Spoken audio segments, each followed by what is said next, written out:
Please convene the Committee on Governmental Relations. Will the Committee on Government Relations please come to order? We will now hear a public comment from those who have signed up to address agenda items coming before the committee this morning. The speakers will have 3 minutes each. Speakers will hear a buzzer signaling that their time has concluded, and at that point we ask them to yield the microphone to the next speaker. The first 3 speakers would be Jennifer Egan, Tessie Reese, and Camille Rodriguez.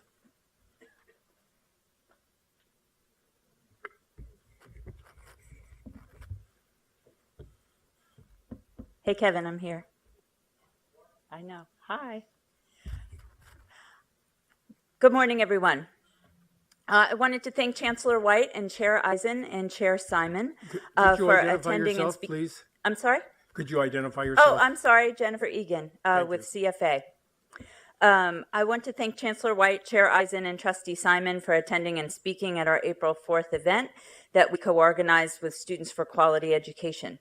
We're very pleased that the Chancellor and the Board have agreed to not introduce fee increases this year and instead fight for funding in the Capitol where the burden belongs. I think that our joint advocacy will increase the budget for the CSU come June. Myself and other CFA activists are returning to Sacramento tonight to join Assemblymember Nita's press conference tomorrow. For the next month, the budget push is the top priority of CFA, even as students are taking finals and faculty are submitting final grades. The timing's not necessarily optimal. I wanted to take this opportunity to urge the board to take a support position on SB 968 post-secondary mental health counselors, which would require the CSU to provide at least 1 full-time equivalent mental health counselor for every 1,500 students on CSU campuses. Those counselors should be full-time regular employees, not part-time employees. If funding is your concern, please work with our government relations team to help out. In spring 2017, nearly 40% of college students said they felt so depressed during the prior year that it was difficult for them to function. Of 63,000 students surveyed by the American College Health Association at 92 schools, a majority, 61% said they felt overwhelming anxiety. In 2013, the RAND Corporation found that almost 1 in 5 California college students reported psychological distress within the prior 30 days, and at that rate of crisis, which is more than 5 times higher than the general population and getting worse by the moment. The board has talked openly about homelessness and hunger on campus, taking the lead from student activists in SQE and CSSA. Mental health services are equally necessary to student success. Mental health services are not a luxury item, but they are essential for students and should be part of the graduation initiative. Not only could your support of this bill get us some much needed counselor staff, it could also help take away the stigma that students feel when they reach out for help. So let's make sure that the help is there for students when they do reach out. Thank you. Thank you. Tessie Reese. Good morning. I'm Tessie Reese, Unit 2 Chair, and I work at San Diego State. So to echo what Jen just said regarding the mental health counselors, I do urge the board to take not just a pending, but total agreement in support of it. Along with that, your health centers and your psychological services work hand in hand together. In fact, this afternoon, there'll be a discussion about student health services, and I'll speak on that as well. Along with that, our students come to us, not just at psychological counseling services, but our health centers. And in hand partnership, we help out these students.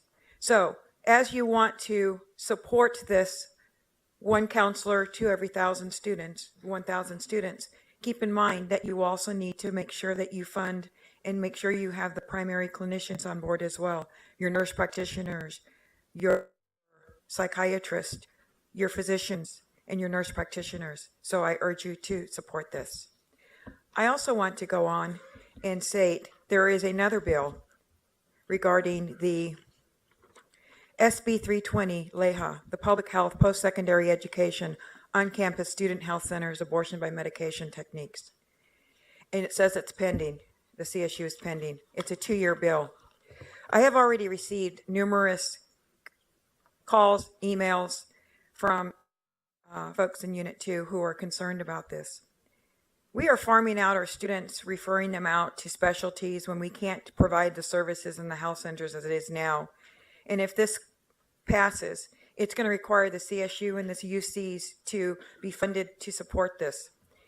Training, ultrasound machines, and those such to do this type of service. I urge that the trustees and the CSU oppose this if it should come out. Thank you. Thank you. Camille Rodriguez, Brooke Paz, Rachel Herring.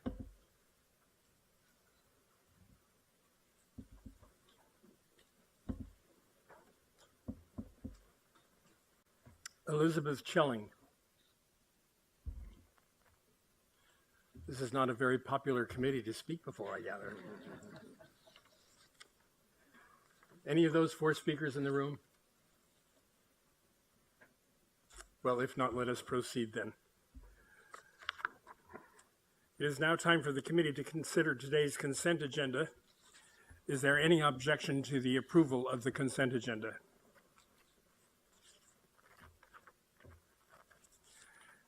Hearing none, the consent agenda is approved.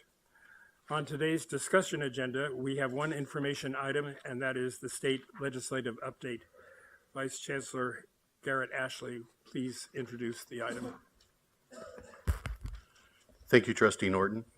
Since our last meeting in March, hundreds of bills have been heard in policy committees.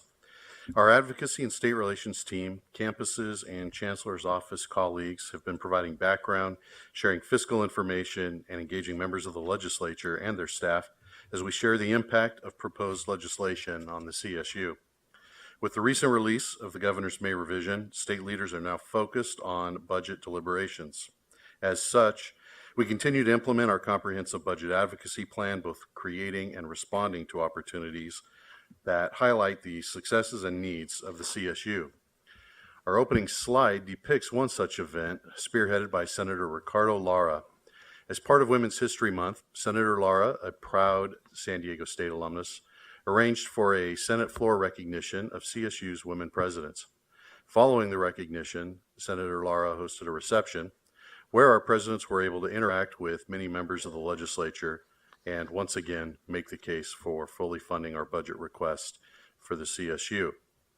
Kathleen Chavera will share more details about our advocacy efforts and also provide a legislative update for you. Kathleen? Thank you, Vice Chancellor Ashley. I'll begin with a brief update on our budget advocacy activities. As noted by Assistant Vice Chancellor Ryan Storm in his report on the 2018-19 support budget, the Governor's May revise falls short of the funding we've requested, and as a result, our efforts in the legislature are critical. In the last month, we have actively engaged legislative members to make the CSU a budget priority in both houses. I'm pleased to report that both the Latino Legislative Caucus and the Asian Pacific Islander Caucus have made full funding of the CSU request one of their top budget priorities this year, and that message has been communicated by them to leadership within both houses as well as to the governor. The Republican caucus has submitted a similar letter signed by members in both houses and identifying our $171 million request as the chief budget priority of their caucus. In addition, Assemblymember Jose Medina, chair of the Assembly Higher Education Committee, submitted a letter to the Budget Committee chairs of the Assembly requesting that full funding for both the CSU and UC be a top budget priority. The letter was signed by 40 of his Assembly colleagues, including a majority of Democrats and several Republicans. I'm also pleased to report that we recently received written support for our state budget request from 21 members of the California Democratic Congressional Delegation. A letter sponsored by Representatives Jim Costa and Zoe Lufgren was circulated after Chancellor White met with the delegation in Washington last month. The letter is addressed to Governor Brown, Senator Atkins, and Speaker Rendon, and it urges them to fully fund the CSU budget request for 2018-19. Both the Senate and Assembly Budget Committee subcommittees have held hearings, and Presidents Robert Nelson and Joe Castro were very effective in sharing their campus successes and plans under Graduation Initiative 2025 and the critical role that sustained funding plays for their continued progress. Our campuses have also been hard at work mobilizing key community partners to advocate for full funding of the system. To date, nearly 40 letters have been sent to the governor by local chambers and business organizations, validating the critical nature our campuses play in meeting regional workforce needs. On May 9th, we held our third and final roundtable luncheon co-hosted by Chancellor White and Assemblymember Jose Medina. Discussion focused on the CSU's role in preparing K-12 teachers and our efforts to address the teacher shortage. Participation included the presidents of CSU Chico, Long Beach, Channel Islands, and San Bernardino, and we were pleased to be joined by Trustee Carney as well. Once again, the luncheon provided a unique opportunity to develop personal connections between CSU leadership and legislative members and to highlight the significant contributions of the CSU in this area. We were pleased to be joined by Assembly members Wendy Carrillo, Eloise Reyes, and Shirley Weber, as well as Senator Stephen Bradford. The luncheon was again followed by a staff briefing. System and campus leaders shared information on our unique K-12 partnerships, innovative programs for increasing the pipeline of STEM teachers, teacher recruitment strategies, and our online Cal State Teach program. Chancellor White has been and will continue to be actively engaged with key members of the policy and budget committees, as well as leadership in both the Assembly and Senate. And these efforts continue to be complemented by the activities of our entire CSU community as students, faculty, and staff work collaboratively to create strategic engagement with key members and advocate for full funding of the CSU budget request. I also want to note that both Chancellor White and Trustee Eisen participated in the April 4th rally in Sacramento, which was organized by the California Faculty Association to advocate for the full funding of the CSU. On May 30th, we will once again be elevating the Choose CSU message through the coordination of extensive social media activity in the Capitol and with our campuses.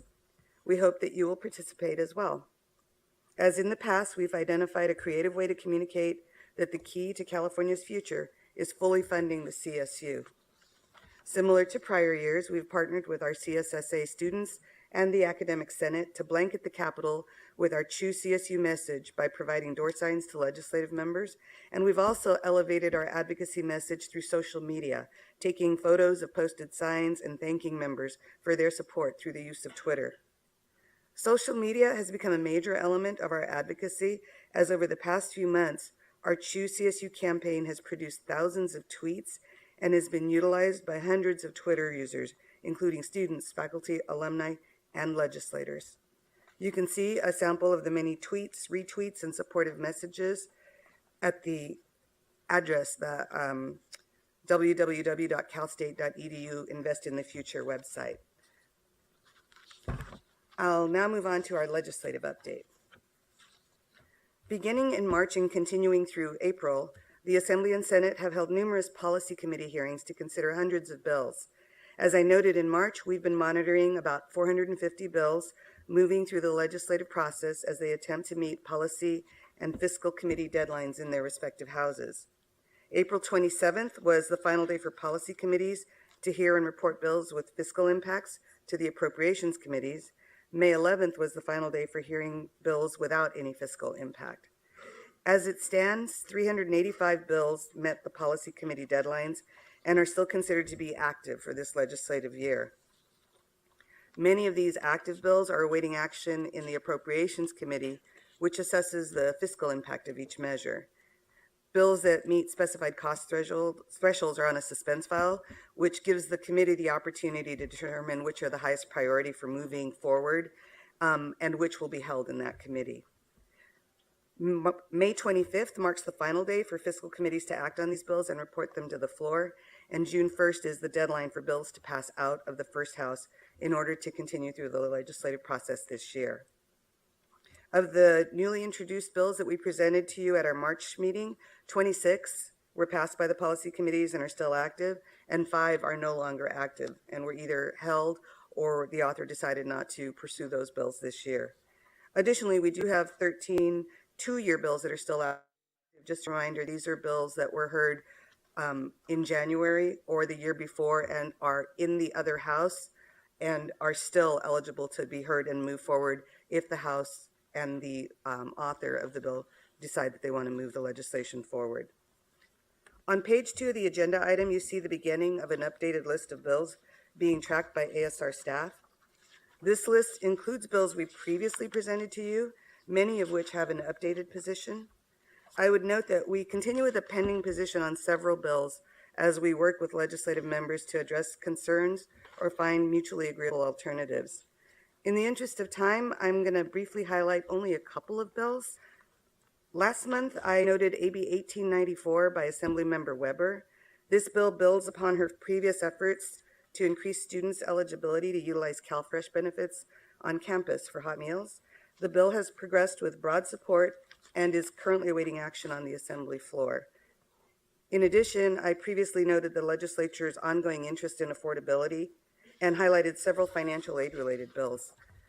We've adopted a neutral position on many of these bills, choosing to support those that are most aligned with and that support our Graduation Initiative 2025 efforts.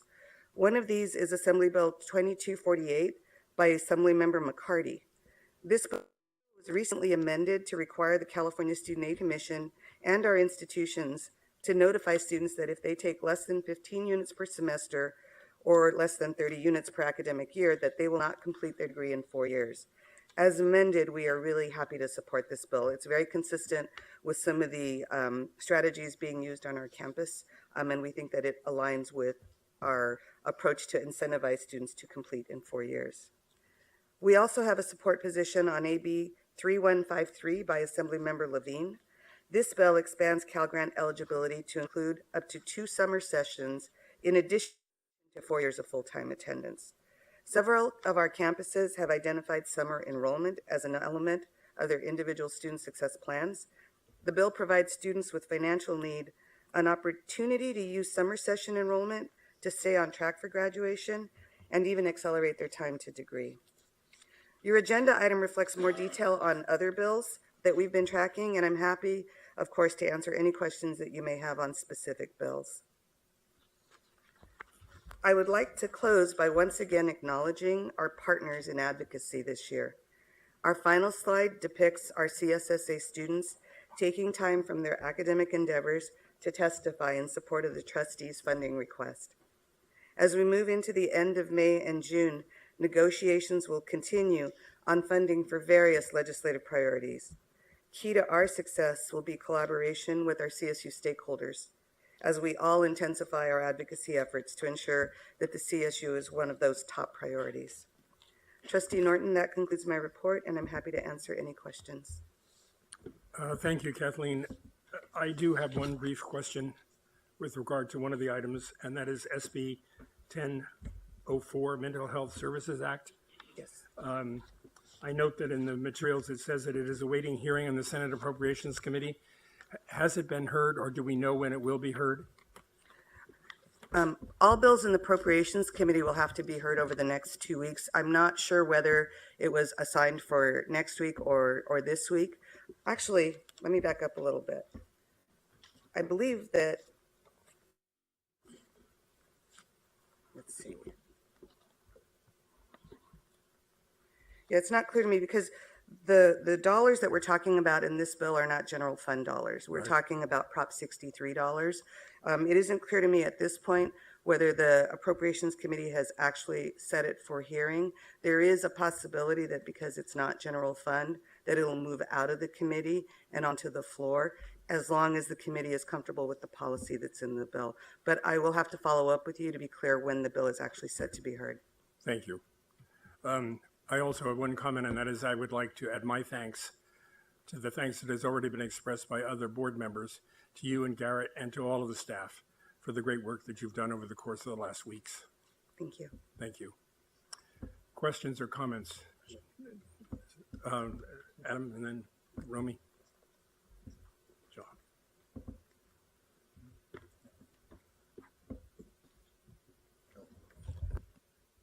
There we go. Thank you, Trustee Norton.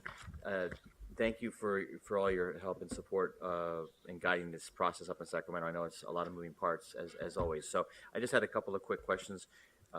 Trustee Norton just asked about 1004, which I appreciate the update on that. Hopefully that's something that can move. The one above it, 968, I'm really conflicted. Obviously, next year I'm going to try to really focus on mental and behavioral health issues and working closely with the chancellor staff on those issues. But this is clearly an unfunded mandate unless I'm misunderstanding the bill. So I'd like to try to focus more attention on this issue and how we can bring all the parties together to address the needs without kind of crossing that bright line of overreach into operations and unfunded mandates. So trying to figure out how we can do that. The two issues on the bond measures, one from Senator Glazer, and there's another from Assemblymember Eggman. Just curious, what's the discussion been like kind of behind closed doors on those bonds or other bonds that are on the November ballot? And what are the deadlines for the legislature to take actions so that they might make it onto the November ballot? So the two bills, the bill by Senator Glazer and the bill by Assemblymember Eggman, are both going through the legislative process and need to get through the Appropriations Committee. As they move through the legislative process, they're designed to be able to meet the deadlines if there is a desire to have those on the ballot in November. I think the question is really more one of politically whether there's a will to support a move like that this year. There are a couple of other high-profile bond initiatives that the legislature will be considering. There's some argument that a better time to approach this question of a new general obligation bond for higher ed might be with the new administration when they come into office. That said, we've expressed support of the Glazer bill, which very clearly provides that 50% of the bonds that are being authorized come to the CSU, and also is structured in a way that satisfies us that the debt service will be paid by the state and not the CSU. So we're very clearly in support of that bill. It's currently in appropriations, and if it hasn't already moved to suspense, will likely be moving to suspense. And we'll be waiting to see what happens with that bill. The Eggman bill, we are in conversations with the author's office. In theory, this would be a bill that we could move to support. We are interested in being sure of the amount of the bond that's being proposed that will come to the CSU. We think it's important that at least 50% of those funds be designated specifically for the CSU. And then there are a couple of technical questions that we're still working through. In principle, however, we would be supporting a bill that would provide an option to have general obligation bonds available to us. I'm thinking, did I answer all your questions? You did, and then my last question on AB 2391, just back to mental and behavioral health. I know it's a serious topic, and I'm learning a lot more in all my campus visits. But I'm just curious, what was the impetus for this particular bill? I mean, when you read through this, it maybe implies, maybe I inaccurately am implying that campuses aren't providing. I know we've got a lot of room to grow on providing services, but this seems like an interesting, one-line sentence to make sure we're doing offering a particular phone line. Was there an incident that occurred, or is there some other discussion around this this issue? I'm not sure if there was a particular incident. I do think that it reflects an ongoing concern on the part of members over the mental health of students. So it's similar to the other bills that we've been seeing. This is one approach to ensuring that students consistently are getting information about resources that are available to them if they find themselves in crisis. But beyond that, I'm not aware of a specific incident involving the registration card or the ID card. This was, again, this particular member's thought about how to do something that tries to ensure that all students receive the information. Trustee Sebelius. I have a question regarding Assembly Bill 2220. Over my very long career in this body as a statewide academic senator, I have become known as a critic of athletics, not of the sports, but of the funding. And now I've surprised myself that I find myself in defense of student athletes. The way the bill is written, unless it's not clearly explained here, that if student athletes who play for the CSU and suffer an incapacitating illness or injury, that bill would require us to continue their scholarship. I think this is an ethical obligation that we as a CSU would have towards our students, especially when they get injured in the context of playing for their own campus. So why would CSU oppose that bill? So as you suggest, trustee, there are more layers of complication to the bill than are described in the write-up. What the bill does is take an existing student athlete bill of rights and expand its application beyond Division I schools to include Division II schools. Many of our Division II schools don't generate revenues to be able to underwrite the costs associated with the bill. The other elements of the bill that are problematic in that regard is that it establishes a right of action clause, which means it establishes a right to sue. There's concern about whether that could seriously undermine the ability to implement sports programs at many of our campuses. The other important thing to note is that while insurance coverage for injured athletes is clearly an obligation of the institution, and our institutions do that, the language requires that this insurance coverage be extended beyond the student's enrollment in the institution for a period of time after they've already left. So there are some concerns with, I guess, the more extensive costs that the bill creates. And we've been working with the author. There are actually a couple of bills, others that take different approaches. And we think that we can come to a place where we have bills that are not as challenging fiscally to the institution. I think the concern has been that as those costs go up to offer those sports programs, several of our campuses, particularly our smaller campuses, would not be able to offer that as an experience to the students on the campus. It is certainly not a position that the university does not want to take care of the athletes. It's the extent of the care that is provided in this specific bill. And it does create a fiscal liability that jeopardizes, again, the ability to offer these programs. Trustee McGrory and Eisen. Yeah, just one on the SB 1225, again, just the same, you mentioned it in your presentation, it needs to be ironclad in that, from my perspective, if we are to support it, that debt service comes from the state of California, not from the CSU system, because that would be, our $2 billion would probably require about $100 million a year in debt service. And in a recession, the legislature will try to shove that back over here as quick as they can. So it really needs to be clear in there. I think conditional for our support is real clarity that that can't happen. Yes. Yeah.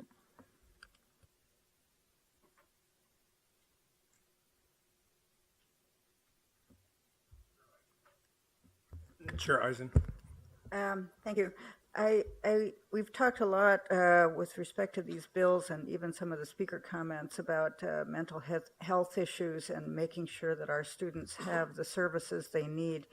I was really touched by Trustee Reyes-Salinas' comments about how the students are still fearful, and they have plenty to be fearful about. There is food insecurity, there's the god-awful issue with DACA students, et cetera, et cetera, et cetera. But not having sufficient funding for the programs that provide them somewhat of a safety net against these fears and insecurities just creates more fear and insecurity and more need for services to help the students through that. So I hope the legislators, when they're considering some of these kind of Band-Aid acts, would think about the greater problem and what we need to do to be sure that we're at a healthy place financially to be able to provide what we need for our students.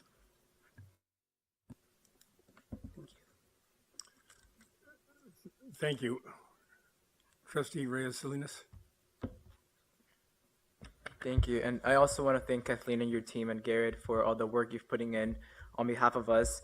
I have a question about AB 2784. If you can expand on why our position is pending Most importantly, because resources for homelessness for our students are the hardest ones for students to obtain. We see food insecurity resources across all of our 23 campuses, but with 10.9% of our CSU students homeless, I just really want to make sure that we are in full support of something that would help them. Yes.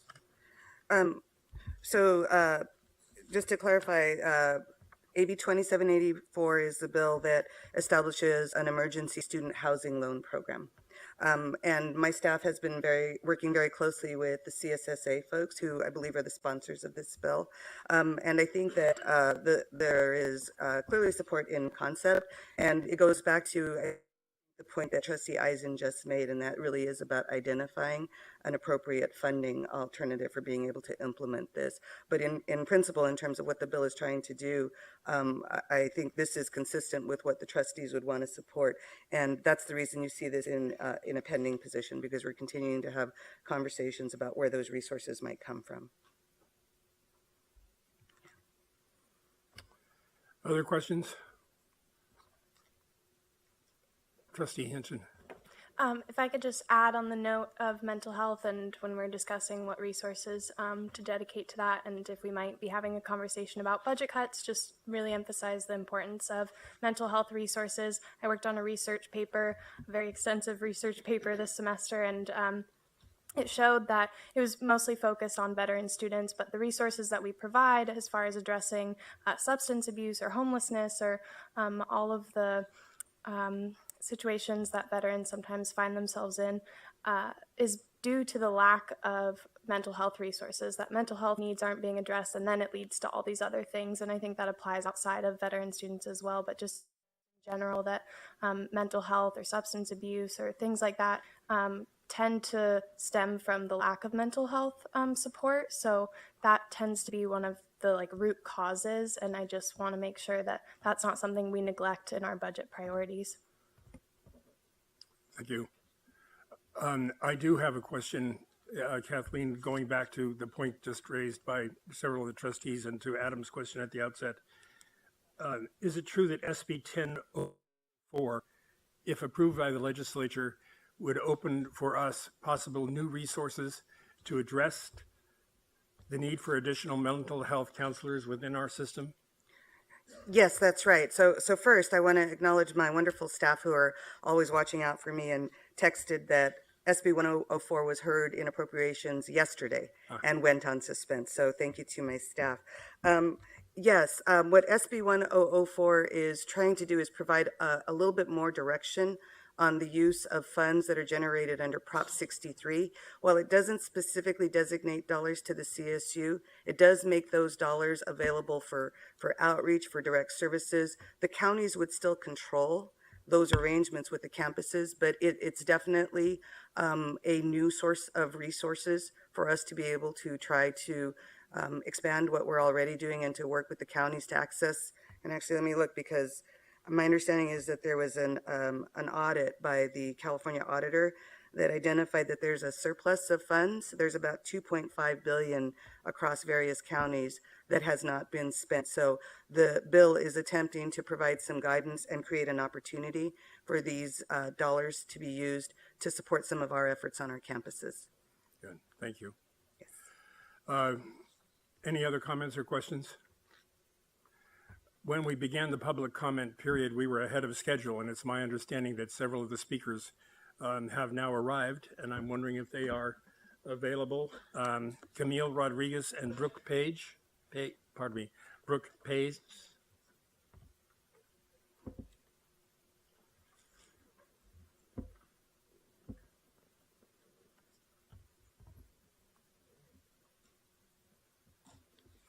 And could you identify yourself, please? And you have 3 minutes. Okay. Good morning. My name is Camille Rodriguez. I work with Students for Life of America, and I'm here today to address the board's current position on Bill SB 320 on campus student health centers abortion by medication techniques. I'm here representing students from across the state who have taken a stance of opposition on this bill because of numerous concerns. Students from Chico State, Sac State, San Jose, Fresno State, all the way down to San Diego State. They've actually gone on campus and collected over 3,000 petition signatures.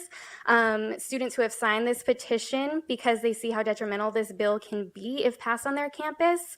The students have discussed with us problems which you're currently facing, homelessness, the starving student, the petition to gain funding every day for this CSU campuses. And despite personal ideologies, we found that students and administrators alike see the large issues with passing this bill. The main issue in this bill, of course, is liability that'll be placed on the campus health centers if they're to distribute the abortion pill, RU486. Unlike many UC campuses, the CSU campuses do not have the emergency facilities available if a student has an adverse reaction to taking misoprostol. Common side effects include hemorrhaging, fever, nausea, and severe cramping. All of these are also common side effects of septic shock, and both mifeprex and misoprostol carry black box warnings. The prescriber agreement form of mifeprex, otherwise known as mifepristone, states that the provider, which would become the CSU Campus Health Center, must meet the following qualifications: the ability to assess the duration of pregnancy accurately, the ability to diagnose ectopic pregnancies, and more importantly, the ability to provide surgical intervention in cases of incomplete abortion or severe bleeding, or to have made plans to provide such care through others, and ability to assure patient access to medical facilities equipped to provide blood transfusion and resuscitation if necessary. And while we understand that funding, the author has found a private fund for the initial implementation of this bill, which is also a very astronomical number. After that, though, the responsibility will lie on the CSU health centers to provide the safety of these students if there is an emergency on campus. And so the question would be of, if in 5, 10, 15 years from now, there is no longer funding from this initial private fund, where will the funding come from? That also adds that the Medical Waste Management Act, Section 117705 of the California Health and Safety Code, considers any person who produces medical waste to be a medical waste generator.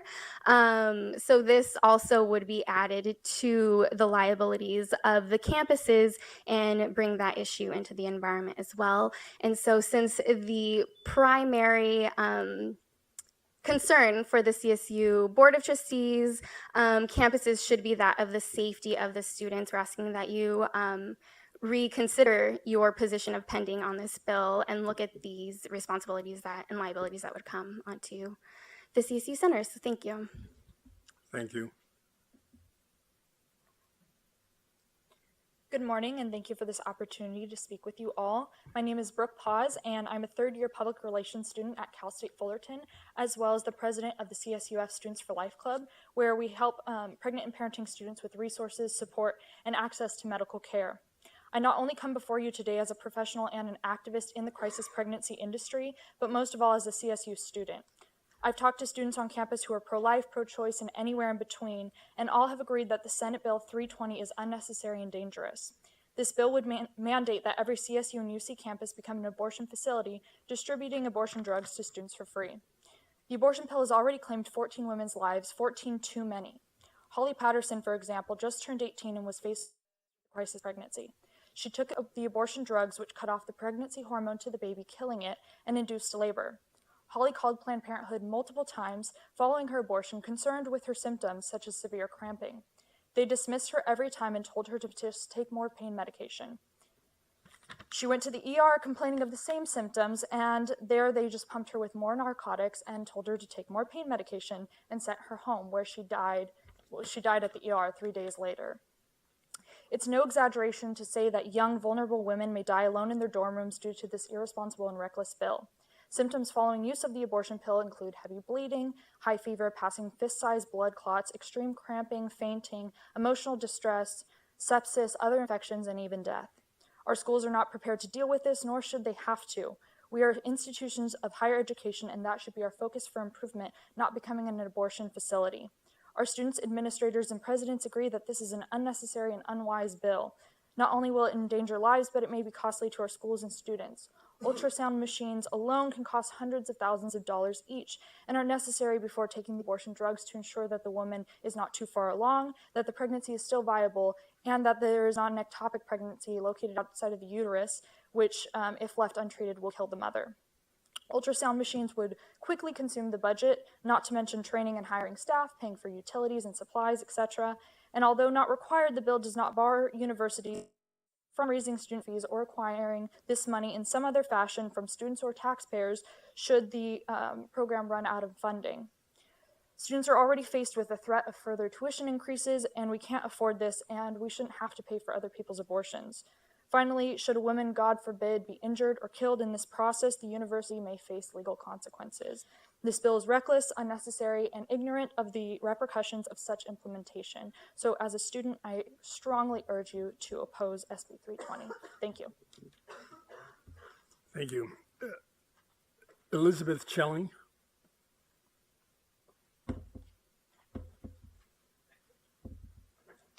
Okay. Thanks to all of the speakers today for their comments. Chair Eisen, that concludes the business of the Committee on Government Relations. Thank you, Trustee Norton. We're going to try to get through a couple of items on our